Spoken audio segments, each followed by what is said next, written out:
Well, hello everyone, and welcome to the latest episode of HR Tech Chat. And I'm very excited and pleased to have with us as guests today, Mike Erlin, who is CEO and co-founder of AbilityMap. He's joining us from the land down under, Australia. Do they still call it land down under? I think so. I think you do, That's yeah. an American bias. We can call it Oz, though. Well That was played. Well played. That was some nice illusion there. Viewers, you'll see in a moment. And we also have Mike Bollinger, who is VP of Strategic Initiatives at Cornerstone OnDemand, and my former colleague at that company. Welcome to you both. Thank you. Thank you very much. Happy to be here. Excited, actually. Yeah, me too. And by the way, folks, since we have two mics here, we'll be referring to Mike Bollinger simply as Bollinger, and to keep things straight. And we'll refer to Mike Erlin as his email prefix, which is Merlin. So we'll refer to him as Merlin.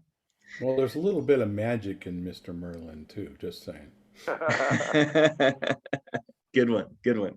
So we want to talk today about artificial intelligence and how it relates to human capital management. We've been talking about it in several episodes of the podcast over the course of the year.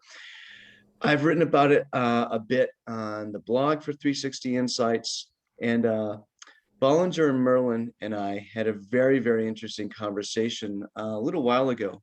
Then our Septembers got busy around bias in artificial intelligence and human inputs and just various opinions around that. And Mr. Bollinger, I'd like to yield the floor to you for a moment here. There's an article, very interesting article by John Sumser that kind of got our juices flowing here. If you want to maybe clue folks into that. Sure. And before I do that, one thing I did sort of make a little bit of a joke about bias and, down under and so on. But the idea behind that is very, very true. We all have biases. Every human has a bias, and in many cases, it's a good thing. One of the things that we know is that if you've ever seen a map of the world from the Australian point of view with Australia on top, it has a very different perspective. We know, because of the explorers in the history in the past 3 or 4 centuries, that there's a north bias to our maps. So the idea of down under is a bias all by itself. So I've always kind of talked about bias, thought about bias. We talk about bias a lot in HR, but it was really my friend John Sumser, and I'm sure he's going to be just fine that I'm referencing this article. He wrote an article called Bias in AI, Are People the Problem or the Solution? And I had a conversation with him for a while, and John's been talking about this for a while, but what he really talked about in this article, and I encourage you to go look at it, it's on the HRExaminer, HRExaminer.com, is that there's 2 groups of people when it comes to tech and HR. And the tech group thinks and believes, and to some degree I agree with that assessments tools can help eliminate hiring bias, or that they can help redact particular kinds of search information that might trigger bias, or that matching tools can help create diversity, and so on. And the human group, the people who err on the other side, are concerned about and believe potentially that vendors who create these kinds of assessment tools and delivery tools have implicit bias built into the tool itself long before the data occurs. In other words, the models themselves.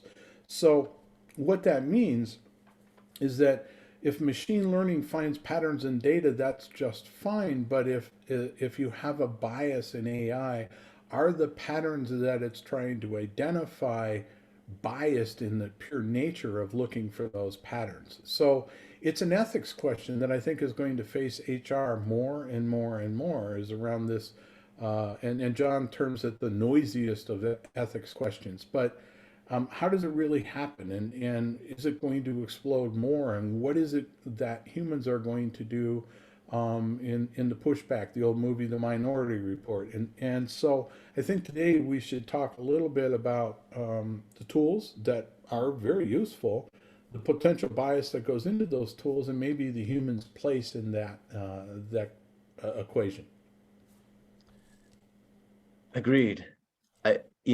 What's interesting to me in that whole description there is this idea that there's two camps. We have sort of this either or uh, viewpoint or attitude or this debate, and I'm wondering whether we need to have it. On the one hand, this needs to be discussed, but I'm just wondering if the premise, if part of the premise may be just a little bit off kilter, not quite where we need to be discussing it. From my viewpoint, you have human input no matter what, right? We have human input in the development of the models, right? And we have these models that are at least purport the creators of them purport them to be unbiased, or excuse me, endeavoring to eliminate bias, because they're not completely. That's a better way to say it. Yes. Yeah. But then we have the other camp that says, I am kind of repeating what you're saying, but I just want to put it just a little different way. We have this other side that's saying, okay, no, we need to make sure that it's very human. We have very, very human inputs. This is what I'm getting from this. So that what develops does not create does not result in what we perceive to be, or what feels like, an inhuman outcome. Well, maybe let me try and Mike, really good job teeing up John's article too. But let me introduce another concept, and I'll say that when we're talking about bias, just out of curiosity, do you guys generally interpret that to be a negative bias or a positive bias? Is bias negative or is bias positive? So that's why I brought up the map example, right? Yeah. It just is. It's neither positive nor negative. It just is. But that's right. What I think we should be considering is it's not necessarily about eliminating bias, which a lot of the tools really purport to do. Rather, it's about identifying certain patterns and allowing us as humans to make good decisions. Well, that means that we need to make judgments, and we don't buy the output of the machines verbatim. And therein lies the slippery slope.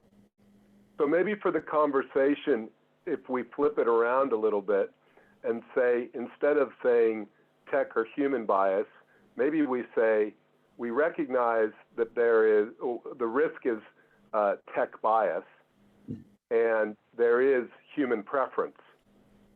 And that human preference is something that we want to understand and frankly embrace, because that brings the human aspect to the technology's application.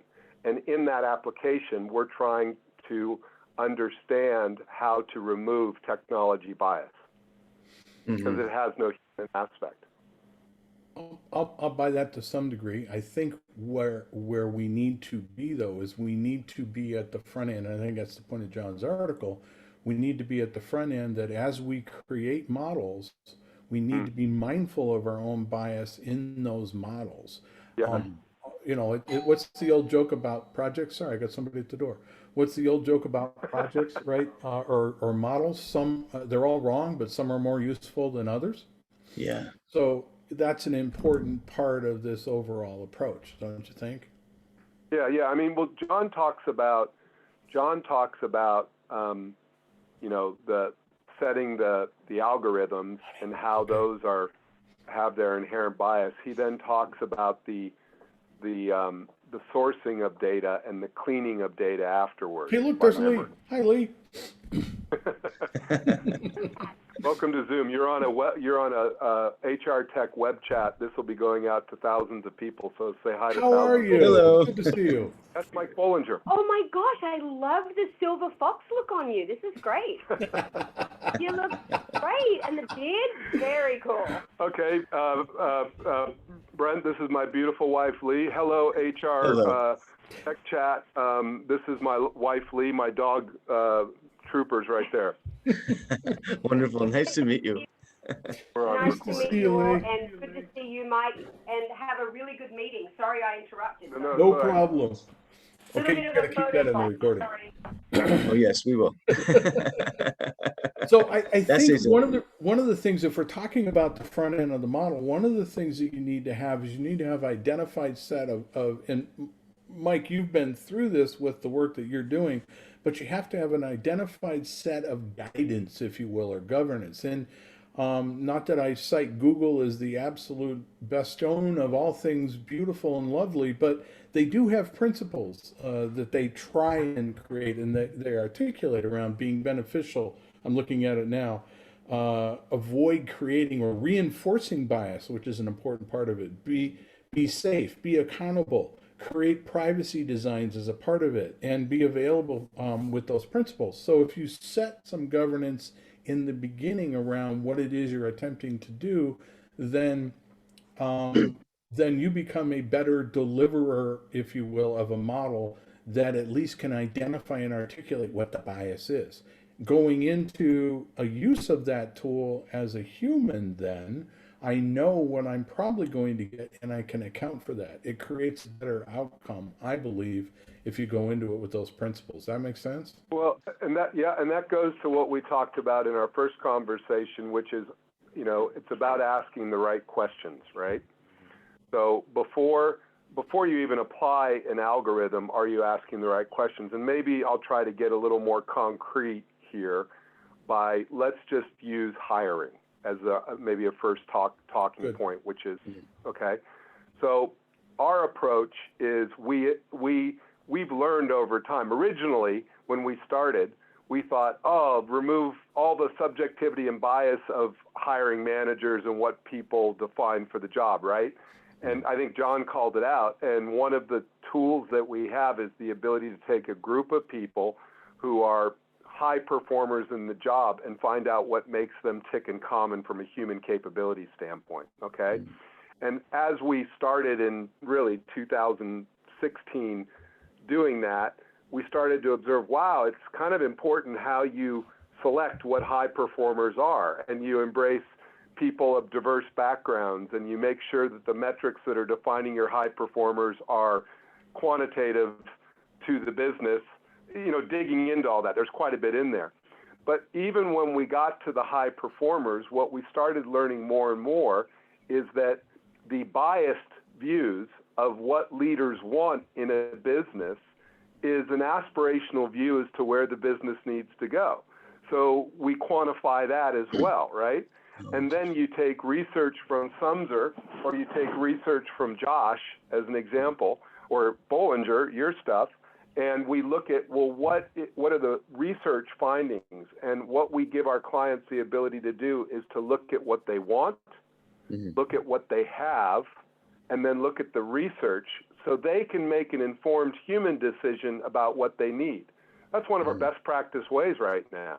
Now, once you've established that, call it a success profile, which most people know it by, then the ability to apply AI, advanced computation, algorithms in a way that has the minimum amount of bias applied to the quantitative evaluation of a person in this case, that's critical, because we then compare them, we do both on the same framework, if you will, and that allows us to compare people.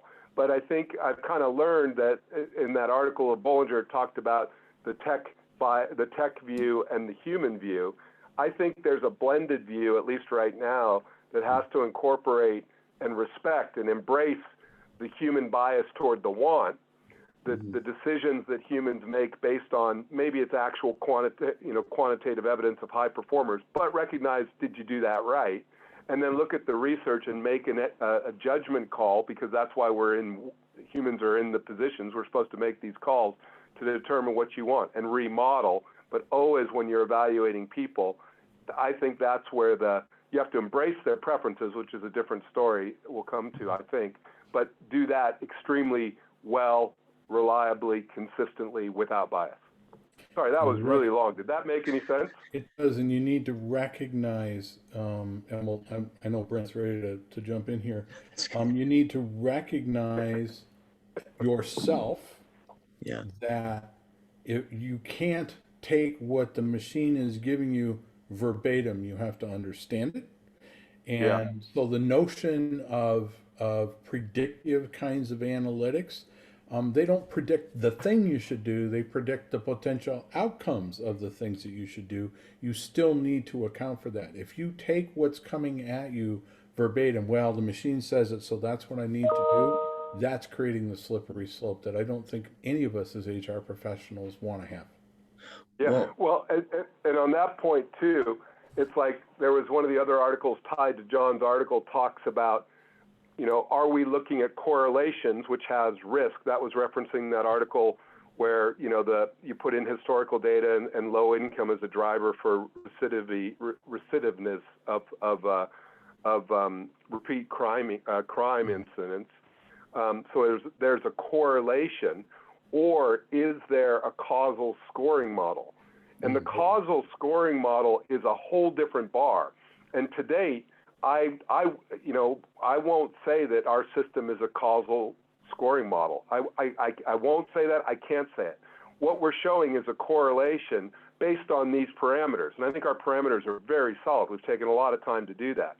But when I go in and I talk to organizations, and it typically happens in recruitment, they want to push a button and say, okay, so I should hire. And right. I just go, I go, guys, no. You know, we're bringing quantitative, quite objective evidence based on all the stuff that we do that is another critical factor to work experience, to education, to performance reviews, referrals, whatever it is. And it's giving you insight into areas of human capability that we haven't had. But my goodness, that is not a yes-no decision. And I think a lot of people look for that, and it's dangerous right now. That's the slope. That's huge, actually. Yeah, I think there's actually a real I think an inclination. I think an inclination might sort of manifest or surface where it will be like, okay, let's just look at this.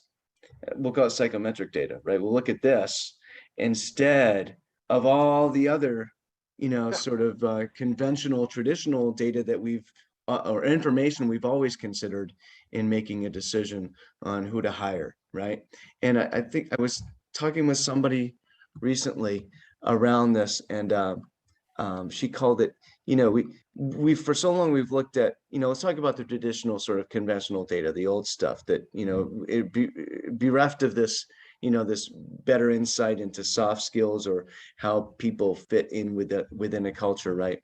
We look at what's called, eligibility data, which is, it's kind of like our credentials, or, where have we been, if we worked at the right places, and then, do we have enough of a career arc in order to enter into this new position if we're looking at the resume, right? And then maybe performance data, how did they perform, and I think the problem with that is that there's this just assumption that past performance and eligibility data is definitely an indicator of future high performance, and it's not. It's not, but it isn't solely, right? And what's really interesting here is that. Go ahead. No. Go, you go. I'm just going to raise my hand so I don't forget it. I just don't know how to raise my hand on this. I may have already forgotten what I was about to say, but if we're talking about putting as much, I want to go back to what Bollinger said around Google's sort of guidelines, principles. Yes, the principles, and that to me is really interesting. I would be very that can be a slippery slope, because you have to be careful about preconceived, I'm going to call them preconceived notions as opposed to biases, because just for this purposes of this conversation, right? You would want to make sure that you've aggregated as many potential preconceived notions or biases, human biases, around every one of those principles, the perspectives on those principles, and I'm talking about sort of a theoretical AI world, we just throw it all into the hopper and mix it up in the AI, the more data you have from the broader cross section of humans, right? The more reflective, excuse me, yeah, the more perspectives it will represent going in, and the greater the potential that the AI will be able to sort it out and make sense of it in a way that we haven't been able to through our sort of analog back and forth between each other. Even in social media, we're just kind of communicating with each other on a human level. So I'm But going to use a simple, quick example, and then Mike, this is going to help you. You're going to pile on from what I'm going to say. To your eligibility question, I guarantee it. To your eligibility question, I always cite this simple example. I have a niece who is an exceptional author, a well-written, well-regarded author, writes all the time, writes for newspapers and so on, and is exceptional at it. She took a gig, a role as the as an RPA chatbot voice, and her job was to ungenderize the voice of the chatbot. She knew nothing about technology, but she was exceptional at that part of the process, and earned a good living in a startup by doing that. So eligibility, we tend to take these paths that are around, if I got this skill, I got that skill, I got this skill, I can do these things, when that is completely outside. Natural language processing is completely outside the technology purview that she landed in. So one of the dangers of using AI to be prescriptive and predictive is you miss those kinds of things. And I'm going to pause because I know Mr. Erlin is going to want to talk about that. Well, I think I'll come to that because that's identifying her innate, inherent talent that she has for a specific role, absent the fact that she may not have ever done it before, which is absolutely critical, particularly in Australia, because even though we're on the top of the world, our borders are closed. And so had no background in tech. And had no background in tech on top of it. Yeah, I mean, that's a beautiful story. And so let me come back to that, because I think we might want to, particularly with that segue, I think we need to look at, in terms of setting up the question, this ties to something that we talked about a long time. Remember when we started talking about the future of work? I mean, it really started picking up about 4 years ago. Mm-hmm. And what we said is that as all our jobs get taken over by technology, humans are going to have to step to a higher level of analysis and thinking, okay? I think at this stage in AI, and again, one of those articles talked about either the governance of the questions that you're asking and the tools that you're applying, and whether it'll be legislated, which takes longer, whether it'll be done by communities in a responsible way, or whether it has to be owned by the people who are applying it in roles. I think we have to understand we have a responsibility to think about these things. It's not going to be perfect, but to do our best because we're in this period of transition. So higher level skills around how you apply it and being open and aware to that as a new component is critical. Now, the second component, which goes to your niece, is the piece that is missing, I firmly believe, is the embedding the human preference in the AI. Because I'll give you a perfect example. Most all the systems, Cornerstone, where we all spent work at one time, right, is a wonderful system. But it is subjective, biased, and observed in the measures that it applies across the full talent spectrum, okay? Performance review. You have self-assessment, you have manager assessment, and you have 180, 360 potential. And we all know about the rater effect, right? The performance, the rater effect, RATE. Yeah. Right. Yeah. Right. That's right. We look at, I may have taken a job and I have the skills to do it, but what's everybody screaming about, particularly down in Australia right now, is we're all worried about the great resignation boom, right? Well, why would that happen? Because people aren't engaged in their work. They don't align with it. They don't value it. None of that is in our systems right now. The only way you get that is by diving deeply into the inherent preferences of individuals to understand where we really care, where our passions lie, and thereby where our skills lie at an inherent level, because we can build skills for anything. We're humans, right? That's what we go to school for. It doesn't mean we like it, right? Yeah. So if we don't understand that foundation, and let alone in our human capital management systems, but when we start applying AI and those inherent human preferences or bias, what I care about isn't considered, then we're going to be developing people in areas in which we don't get them into the flow, right? They're not digging what they're doing. They're not passionate about it, and they're going to leave. The great resignation is the great search for meaning. Yeah, it is. Yeah. Well, you're absolutely right about that. And you talk, Merlin, you talk a lot about making sure what people dig, right? He's leaving. I called him out. He's leaving. Oh, he doesn't dig this. I'm getting all heated up. If I don't have my water, I'll die. Oh yeah. So you talk about what people dig, and you talk about I've heard you use that term many times, and I love it. You talk about just now. You talked about what people inherently are good at is what they dig, and I think you're right. But I would just say it a little bit differently. I would say that if you're doing what you dig, you may not be the best at it, but that might not be the most important thing. If you really like what you do, then you're going to contribute something of worth. Like, we'll talk about rock and roll for a second, okay? Kurt Cobain, right? The guy was not a really good guitar player, but I'm sure he really dug playing guitar. I don't know if he'd ever become a shredder. You know what I mean? This is for the Gen Xers in the crowd, but you see what I mean? So I think that, they could go all the way to engineers, and obviously you need some of that.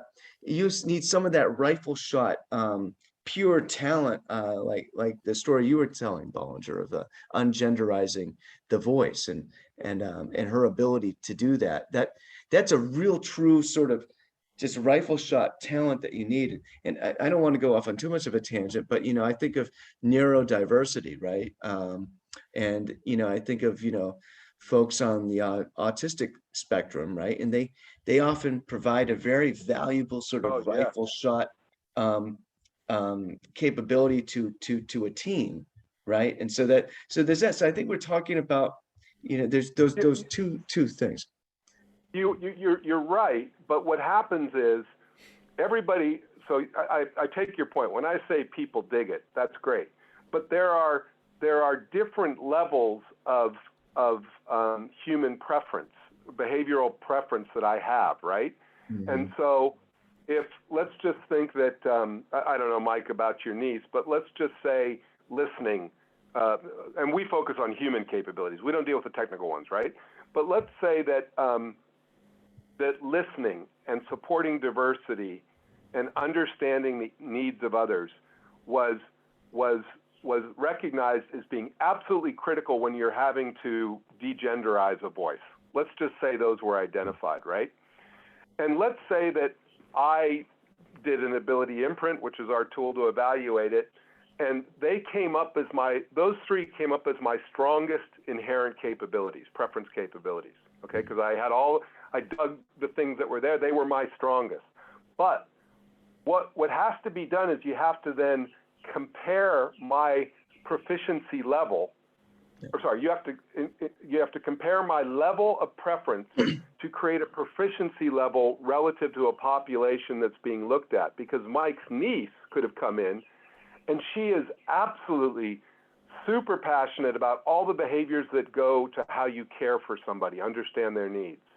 Her listening skills are highly attuned because she looks at how people react, she asks questions, she plays stuff back to clarify. She's at the top of her game. So even though what I dig may be those same 3 skills, and they're my tallest at a level compared to a population that's going for that job. Bollinger's niece is across the chart. She's at the top. Mhm. Okay. My real so, point to that story is, if we'd have used any kind of a classical tool, that synergy would never have happened, because she's still a writer. That was just a gig, right? And it was through a connection to a connection to a connection that synergy occurred. And she did that work, and then she went right back to what she does naturally and knowingly. So there's a privacy aspect to it. There's an interest and influence aspect to it. There's a bias aspect to it. And I think that we're starting, and you talked about plyometric data. There's also biometric data that has bias in it as well. And so, we're starting to see those things come together to the point where there's genuine concern in industry and in government that is starting to develop a life of its own. We know about the European interventions in terms of privacy and AI. The federal government just came out in the U.S. and said we need a Bill of Rights for AI, right? And they're taking input on that and so on. But I think what we're seeing is, through the advent of advances in technology, you're starting to see a real recognition, at least on the part of many people, that you can't take it wholeheartedly, and that others need to be thoughtful about the outputs in a way that yields a good outcome, not a predetermined outcome. And that's really where I'm going, is how can it be a good outcome rather than a predetermined outcome? Back to our recruiting analysis. Right. And I want to just add here that I'm so glad you brought that up, Ballinger, because I was just about to say, that how much of, what we're discussing tonight, like the depth, like sort of the depth to which we're thinking about this, how many builders of these AI-based tech tools, how much of that sort of thinking is going into these right now? I'm going to guess maybe not that much. I don't know. I mean, it feels like we're at a point where these kinds of conversations that we're having here, which is kind of sort of the impetus for this HR Tech Chat, really, is that we need to start making sure that these types of this sort of this breadth and dynamism of discussion needs to feed the AI now. I believe very firmly that the creators of the tech and the tremendous amount of intelligence that goes into it is very well intentioned. Okay. And they have a fervent belief in the work that they're doing will yield a better outcome. I think what I'm suggesting is, and potentially you'll see government intervention in Bill of Rights and all the privacy stuff and the AI in Europe, which is a very interesting legislation. I encourage the listeners to go look at that legislation. I think what you're going to see is an expectation that you are able to articulate the bias that went into the creating of that tool, what it is and what it is not. And if we can do that in a way that is meaningful to the buyer and the user of that tool set, we're all ahead of the game. Because what those tool sets yield are good outcomes in terms of patterns and so on. We just need to be wary and mindful that we can't take it wholeheartedly. Now, not everybody is well intentioned, but we're gonna see with all this Facebook paper stuff, algorithms, how it's used. I mean, you have to think that legislation's coming down, and it's going to be like it always comes down. It's going to be a blunt hammer that breaks a lot of stuff until it gets refined. And the three of us talked about this. I think the reason we brought this, and it's great. We got some that are doing articles. People are talking about it. But our community, in the HR community, we have a responsibility to take a leadership role in this soon, because it'll be applied, in many cases through no intention. But if we don't step back, if we don't think about those things, it's not going to it'll just get the beast will get loose. And if you look at it, one of the things I think the reason we're seeing more about this is because just look at the time since all this stuff started going down. I mean, you remember Mike, Cambridge Analytica, when we were back at Cornerstone and I was pitching that, you know, to the Cornerstone events or whatever? You know, that's when we started seeing it. And I think what's happened is more companies like AbilityMap, like, you know, many others, are starting to get data sets in which, you know, like we're on our 4th revision of our review and revisions of our algorithms and the things. And when you start getting data you can work with, you can start asking the questions differently. You can start, you know, identifying things that you're doing well or haven't done yet, as well as things that you need to change. And so we're just in that process, and there's a personal responsibility that I think everyone in this industry should hold. Not everyone And that's will. the governance that I'm bringing up. I agree with that. Yeah.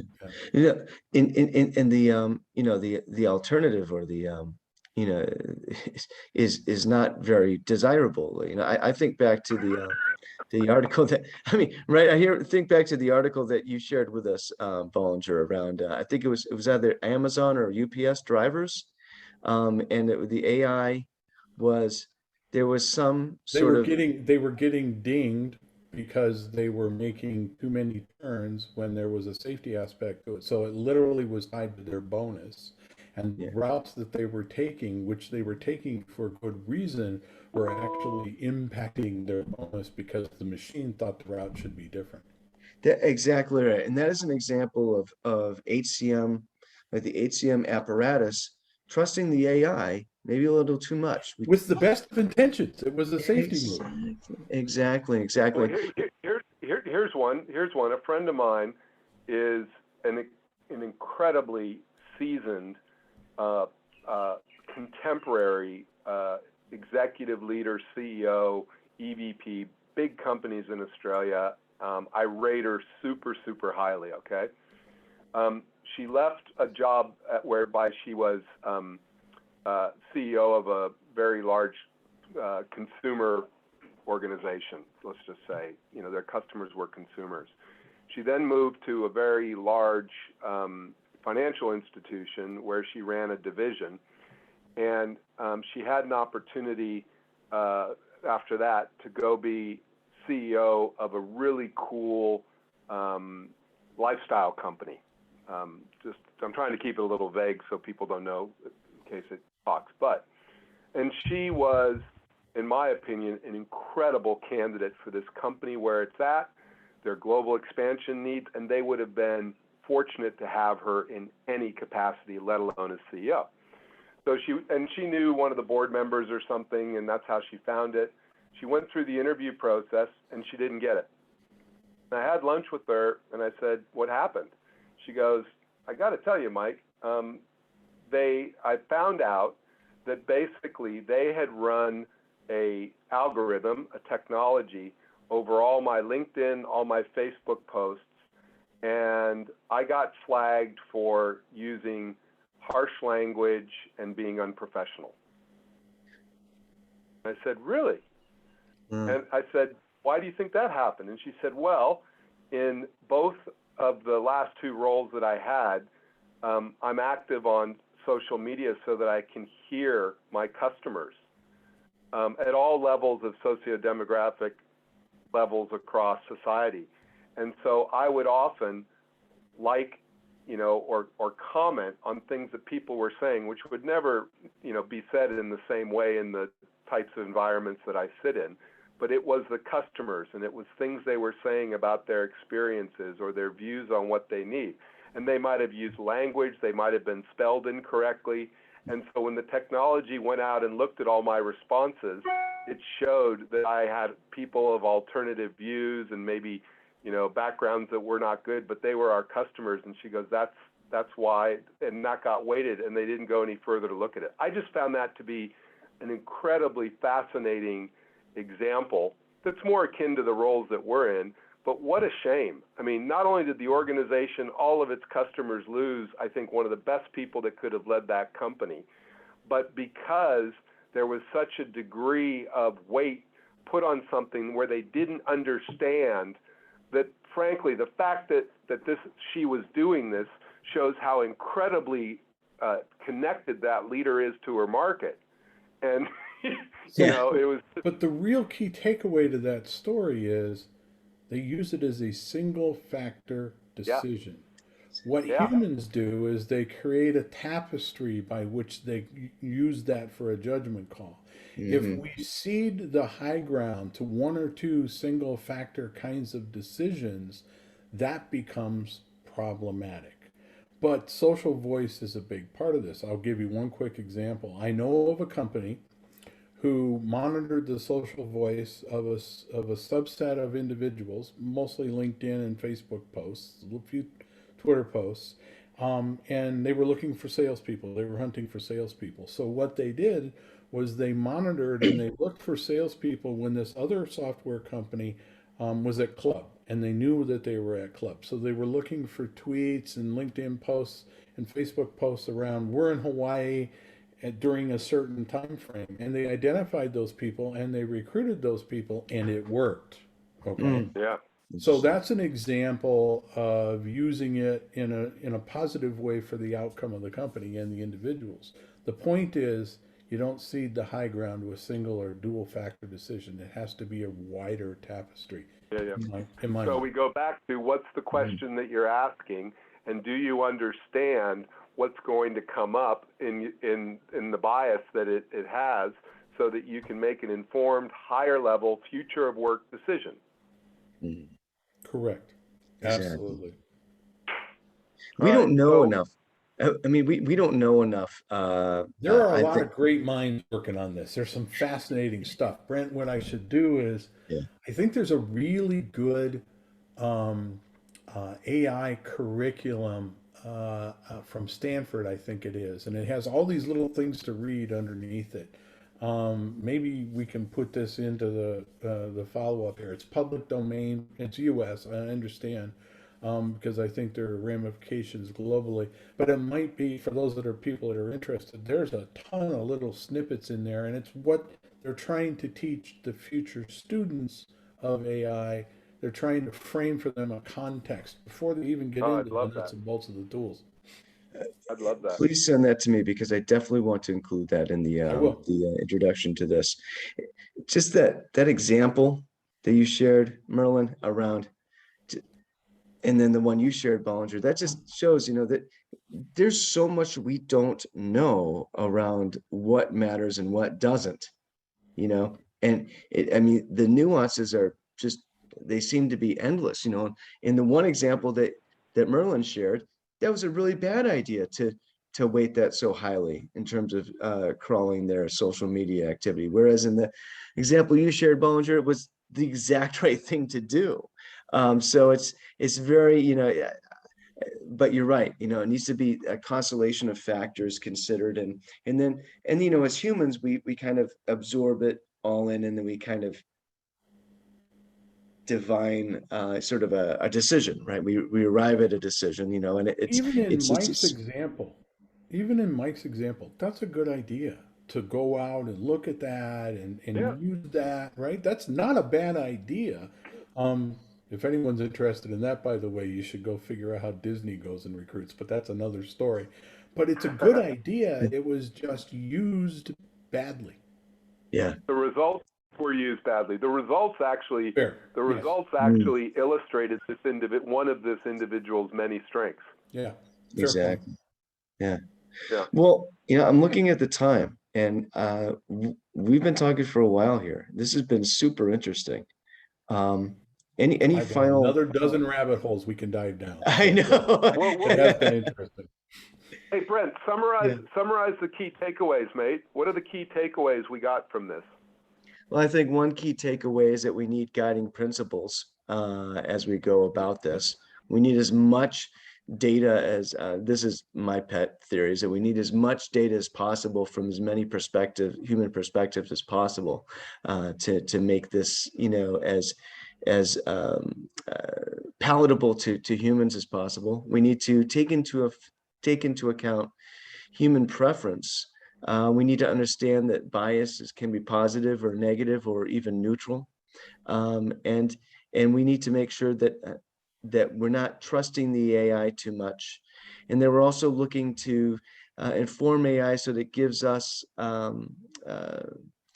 guidance as opposed to, black or white answers, and with the understanding that we'll be continually learning the AI itself, and we will be, and this is a virtuous circle. It'll continue and continue and continue. There's not sort of some end game where we'll all be able to stop doing this because the AI will be perfect, because it never will be. Never will be. Yeah. I think what I'm taking away is, this reinforcing, understand the questions you're asking, interrogate both them and the resulting results from multiple dimensions so that you understand it. Because I think we're abdicating, sorry, this is a generalization, obviously, but there's a risk of abdicating the decision authority that we really can't afford to do right now. Yeah. And to pile on that last point one more time, and it's tempting to do so as humans. You have to fight that temptation. Yeah. We want to defer to someone else, and that someone else is becoming the AI as opposed to a human being. And that's what we do with Waze. It's a new skill set. Yeah. We say Waze, get us there fastest, and we start the Congo line through the neighborhoods. Yep. Yeah. Seen it more than once. Well, thank you, gentlemen. This has been fantastic. Thanks so much. Thank you. Thank you. That was great. I always enjoy them. Well. Take care. Bye-bye.